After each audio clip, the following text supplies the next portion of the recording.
স্বামী স্ত্রী কিংবা স্ত্রী স্বামীর লজ্জাস্থানে উত্তেজনাবশত মুখ লাগাতে পারবে কিনা, নাভির নিচের লোমের সীমানা কতটুকু কাটতে হবে। অনেকে বাচ্চা না নেওয়ার জন্য সিজারের সময় নাড় উল্টিয়ে দেয়, এটা কি জায়েজ রয়েছে? হিজড়াদের পর্দার বিধান কি? মেয়েরা হাত পায়ের নখ বড় রাখলে কি নামাজে অসুবিধা হবে? বর্তমান অনেক টেস্ট টিউব বেবি নিচ্ছে, এটা কি ইসলামে জায়েজ আছে? পাক এবং শারীরিক প্রতিবন্ধীদের ক্ষেত্রে সালাতের নির্দেশনা জানতে চাই। বিয়ের ক্ষেত্রে পাত্রের সামনে একজন মেয়ের কতটুকু পর্দা করতে হবে? আমার স্বামী বিয়ে করতে চাইছে, আমি দিতেছি না, আমার কি গুনাহ হবে? অপবিত্র অবস্থায় গাছের ফল ছিঁড়লে গাছের কোনো ক্ষতি হবে কিনা? সৌদি আরবে হাঁটু বাহির করে উজু করে, এটা সঠিক উজু হবে?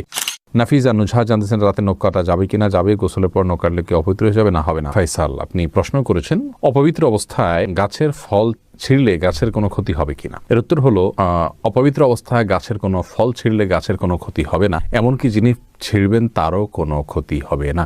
ফল ছেঁড়ার ক্ষেত্রে পবিত্রতা অপবিত্রতার বিষয়টি কোনো নিষিদ্ধ বা এরকম কিছু নয়, বরং যে কোনো অবস্থাতে আপনি প্রয়োজন হলে গাছের ফল ছিঁড়তে পারবেন। সাদ বিন আব্দুর রহিম, আপনি জানতে চেয়েছেন নাভির নিচের লোমের সীমানা কতটুকু কাটতে হবে। নাভির নিচ থেকে নিয়ে আপনার দোনরানের চিপায় যে সমস্ত লোম থাকে সবগুলোকেই আপনি কাটবেন যতটুকু সম্ভব, কিছু যদি থেকে যায় তাতে অসুবিধা নেই। রেজাউল করিম জানতে চেয়েছেন বর্তমান অনেক টেস্ট টিউব বেবি নিচ্ছে, এটা কি ইসলামে জায়েজ আছে? টেস্ট টিউব বেবি, এটাতে ইসলামের মৌলিক নির্দেশনা হলো যদি স্বামী স্ত্রীর বীর্য এবং শুক্রাণু থাকে এবং আরো কিছু শর্ত আছে, সেক্ষেত্রে মৌলিকভাবে এটি জায়েজ রয়েছে যদি নিরুপায় ব্যক্তি হয় তার জন্য। জাকির কাজী জানতে চেয়েছেন কোনো কারণে কবর পরিবর্তন করার বিধান কি? কবর পরিবর্তন করা যেতে পারে বিশেষ কোনো কারণে, আপনার কবরের উপরে হয়তো কোনো গৃহ বা মসজিদ সম্প্রসারণ করতে হচ্ছে, তাহলে সেক্ষেত্রে কবরে যিনি শায়িত আছেন তার ধ্বংসাবশেষকে কোনো একটা ব্যাগে বা কিছুতে নিয়ে অন্য সাধারণ কবরস্থানে একটা কবরে দাফন করে দেওয়া, এটা বিধিবদ্ধ, এটা নাজায়েজ বা গুনাহের কোনো কাজ নয়। তবে সেটা একান্ত প্রয়োজন হলে তখন যে কোনো হেনতন অজুহাতে এরকম করা যাবে না, এটা কবরের বাসীর প্রতি অসম্মান প্রদর্শন হবে সেক্ষেত্রে। তানজিন মিষ্টি জানতে চেয়েছেন মেয়েরা হাত পায়ের নখ বড় রাখলে কি নামাজে অসুবিধা হবে? নামাজ হয়ে যাবে যদি আপনি নখের ভেতরে চিপায় পানি পৌঁছাতে পারেন, তাহলে সেক্ষেত্রে নামাজ হয়ে যাবে, নামাজের কোনো সমস্যা নেই। তবে যদি ব্যাপারটি এরকম হয় যে নিচে পানি পৌঁছাচ্ছে না, অতিরিক্ত হওয়ার কারণে ময়লা জমে যাচ্ছে, তাহলে সেটা একে তো অনুচিত, দ্বিতীয়ত হলো যদি পানি না পৌঁছে তাহলে সেক্ষেত্রে নামাজই হবে না। যেমন নখ যদি বের হয়ে থাকে তাহলে তলার অংশতে পানি পৌঁছাইতে হবে, কারণ বাইর হয়ে আসে, ওইটা আপনার দৃশ্যমান অংশ হয়ে গেল, অতএব ওখানে পানি পৌঁছাইতে হবে, সেখানে আপনাকে পানি পৌঁছাটা নিশ্চিত করতে হবে। যদি করেন তাহলে সেক্ষেত্রে নামাজ হয়ে যাবে, কিন্তু এরকম করাটা অনুচিত। হিজড়াদের পর্দার বিধান কি ভাই আবু হানিফা? হিজড়া যারা, তাদের জন্য পর্দার বিধান হলো তারা সাধারণ অবস্থাতে যদি পুরুষের সাথে তাদের সাদৃশ্যটা বেশি হয় তাহলে সেক্ষেত্রে তারা পুরুষদের সাথে দেখা করবেন, মেয়েদের সাথে পর্দা করবেন। আর যদি তাদের শারীরিক গঠন মেয়েদের আলামত, মেয়েদের শরীরের গঠনটা তাদের মধ্যে বেশি থাকে, পুরুষের গঠনটা কম থাকে, তাহলে সেক্ষেত্রে মেয়েদের বিধান তাদের জন্য প্রযোজ্য হবে, তারা পুরুষদের সাথে পর্দা করবেন। এটা হলো একটি মত এবং সবচেয়ে প্রসিদ্ধ এবং গ্রহণযোগ্য মত। এছাড়া হিজড়াদেরকে নিয়ে আরো নানা রকমের মত রয়েছে ওলামায়ে কেরামের। নার্গিস আক্তার জানতে চেয়েছেন মেয়েদের নামাজ ভাঙতির সময়ে কি কি আমল করা যাবে? যখন নামাজ থাকবে না সে সময় তানি সব কাজ করতে পারবেন, শুধু নামাজ পড়বেন না, রোজা রাখবেন না, স্ত্রী সহবাস করবেন না, তওয়াফ করবেন না, এছাড়া সব কাজ করতে পারেন। কোরআনে কারীম স্পর্শ করা বা তেলাওয়াত করা, স্পর্শ করতে পারবেন না, তেলাওয়াত করার বিষয়টি বিতর্কিত বা এটা নিয়ে আলোচনা রয়েছে, অনেক ওলামায়ে কেরাম এটাকে অনুমোদন দিয়েছেন, সৌদি আরবের স্কলাররা অনুমোদন দিয়েছেন, তবে অন্যান্য ইমামগণ এটার অনুমোদন দেননি। কিন্তু তারা তিনি শুনতে পারবেন, জিকির করতে পারবেন, দুরূদ করতে পারবেন, ইস্তেগফার করতে পারবেন, ইসলামিক বই পুস্তক পড়তে পারবেন, এই সমস্ত কাজগুলো করা তার জন্য জায়েজ রয়েছে। তবে শারমিন শিবলি জানতে চেয়েছেন অনেকে বাচ্চা না নেওয়ার জন্য সিজারের সময় নাড় উল্টিয়ে দেয়, এটা কি জায়েজ রয়েছে? সাময়িক যদি হয় এটা তাহলে এটা জায়েজ রয়েছে, যদি স্থায়ী হয় তাহলে এটা জায়েজ নাই। মাহমুদুল হোসেন মিমু, আপনি জানতে চেয়েছেন বিয়ের ক্ষেত্রে পাত্রের সামনে একজন মেয়ের কতটুকু পর্দা করতে হবে? সাধারণ চেহারা, মুখাবয়ব, এটা দেখার নির্দেশনা রয়েছে। রাসূল আকরাম সাল্লাল্লাহু আলাইহি সাল্লাম একজন সাহাবীকে বিয়ের প্রস্তাব দিয়েছেন কোন একজন মেয়েকে, তিনি বলেছেন ফানজুর ইলাইহা, তুমি তাকে দেখে নাও।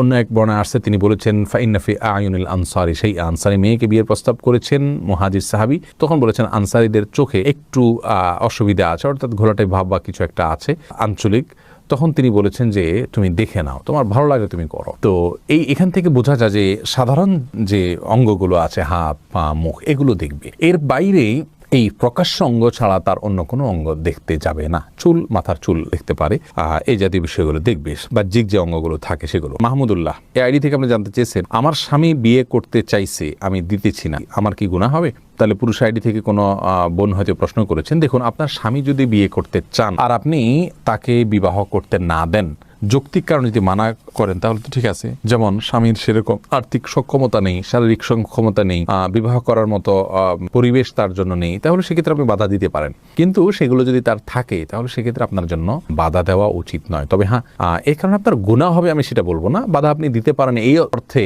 যে আপনি সতীন চাচ্ছেন না, আপনি স্বামীর কাজের পরিণাম আপনাদের উভয়ের জন্য ভালো হবে না, সেই দৃষ্টিকোণ থেকে আপনি বাধা দিচ্ছেন, তাহলে আপনি দিতেই পারেন, গুনাহ হবে না। কিন্তু যদি আপনার আল্লাহর বিধানের প্রতি আপনার অবজ্ঞা থাকে এবং অশ্রদ্ধা থাকে তাহলে সেটি ভিন্ন কথা। সেটার কারণে হলে গুনাহ শুধু হবে না, তার কারণে ঈমানও যেতে পারে। বিল্লাল বাঙালি আপনি জানতে চেয়েছেন সৌদি আরবে হাঁটু বাহির করে উজু করে এটা সঠিক অজু হবে? অজু হয়ে যাবে ভাই বিল্লাল, তবে হাঁটুর কাপড় সরিয়ে ফেলা এটা জায়েজ কিনা সেটা হলো মূল প্রশ্নের বিষয়। অজু নিয়ে এটা নিয়ে আপত্তি নেই, হাঁটুর কাপড় উঠায় উজু করলে উজু হয়ে যাবে, বা উজু অবস্থায় হাঁটুর কাপড় উঠে গেলেও উজু থাকবে, নষ্ট হয়ে যাবে না। কিন্তু হাঁটুর উপরে কাপড় উঠানো পুরুষের জন্য এটা জায়েজ কিনা, বিশেষ করে অন্য পুরুষদের সামনে, এই নিয়ে ওলামা একরামের এবং ফোকা একরামের মতো পার্থক্য আছে যে হাঁটু এটা সতরের অংশ কি না। বিশুদ্ধ মত অনুযায়ী এটা সতরের অংশ। তো তবে সৌদি আরবের ওলামা একরাম এবং অনেকের মতেই আপনার হাঁটু এটা সতরের অংশ নয়। যেহেতু এটা সতরের অংশ নয়, যার কারণে এটা উন্মুক্ত হলে গুনাহ হবে না। এটার একটা যৌক্তিক ব্যাখ্যা এবং কারণ তাদের কাছে আছে, যার কারণে সেটাকে আমরা খারাপ সেন্সে দেখব না। তবে হ্যাঁ, একজন মুসলিমের জন্য যথাসম্ভব লাজ, লজ্জা এবং আপনার এই জাতীয় বিষয়গুলোর প্রতি খেয়াল রাখা উচিত, যাতে করে অন্যের সামনে তার ব্যক্তিত্ব রক্ষা হয়। ওসমান ইবনে আফফান রাদিয়াল্লাহু তাআলা আনহুর পায়ের গোছা পর্যন্ত কখনো দেখা যেত না। তিনি এতটা নিজেকে সংযত রাখতেন এবং কাপড় চোপড়ে আবৃত্তি করে রাখতেন। এটা এক ধরনের ভদ্রতা। যাই হোক, শরীয়তের বিধানের কথা বলতে গেলে যেহেতু একটা শরঈ ব্যাখ্যা রয়েছে তাদের কাছে, যার কারণে সেটাকে আমরা হারাম বা গুনাহ বলতে পারবো না। তারিয়া আলম আপনি জানতে চেয়েছেন কেউ বদদোয়া করলে এই বদদোয়া কাটানোর জন্য কি করতে হবে? বদদোয়া কাটানোর কোনো সিস্টেম নেই। আল্লাহর কাছে ইস্তেগফার করবেন এবং চেষ্টা করবেন ভালো পথে থাকার জন্য, আল্লাহর কাছে আশ্রয় চাইবেন। এনাম জানতে চেয়েছেন চিরকুমার থাকা কি জায়েজ আছে? না, চিরকুমার থাকা জায়েজ নাই যদি কেউ এটাকে সওয়াবের কাজ মনে করেন। হ্যাঁ, দিনের কোনো কাজ, বড় কোনো দায়িত্ব পালন করতে গিয়ে, দিনের জ্ঞান অর্জন করতে গিয়ে তিনি বিয়ে করার সুযোগ পাচ্ছেন না, তাহলে সে তার জন্য জায়েজ রয়েছে, এইটুকু বলা যেতে পারে। তবে রাসূল করিম সাল্লাল্লাহু আলাইহি সাল্লাম বিবাহ না করে থাকার বিষয়টিকে সমালোচনা করেছেন এবং তিনি বলেছেন যে তোমরা বিবাহ করো, বিবাহ আমার সুন্নাহর অন্তর্ভুক্ত। এই জন্য বিবাহ করে সংসার করে তার ফাঁকে ফাঁকে ইবাদতবন্দি করে ইলম শেখা, সেটা হলো উচিত এবং উত্তম। রিজওয়ানুর রহমান হৃদয় জানতে চেয়েছেন স্বামী স্ত্রী কিংবা স্ত্রী স্বামীর লজ্জাস্থানে উত্তেজনাবশত মুখ লাগাতে পারবে কিনা? এটা ঘৃণ্য কাজ ইসলামী শরীয়তে। এটি আর কিছু না হলেও মাকরুহ, কমপক্ষে হারাম সরাসরি না হলেও মাকরুহ, অপছন্দনীয় কাজ। এরপরে এমডি জাকির জানতে চেয়েছেন দোকানে কি বিড়ি সিগারেট বিক্রি করা সম্পর্কে ইসলাম কি বলে? যদিও আমরা খাই না, আমরা বলেছি এই বিষয়ে একটা ভিডিও ক্লিপে। দোকানে বিড়ি সিগারেট রেখে বিক্রি করলে সেই উপার্জিত অর্থ আমাদের জন্য হালাল হবে না। যদি কেউ দোকানে বিড়ি সিগারেট না রেখে দোকানদারি করতে পারেন সেটা হবে সবচেয়ে ভালো। আর যদি এটা না রেখে তিনি তা কোনো উপায় না থাকে, তাহলে সেক্ষেত্রে এইটার উপার্জনের টাকাটাকে তিনি আলাদা করে রাখবেন, সেটা তিনি ভক্ষণ করবেন না এবং সেটা তিনি দান করে দিবেন সওয়াবে নিয়ত করা ছাড়া। এটা হলো তার নিষ্কৃতির উপায়। আর সাধারণ অবস্থাতে বিড়ি সিগারেট বিক্রি করা জায়েজ নেই, কারণ এটা অন্যায় কাজে সহযোগিতা করার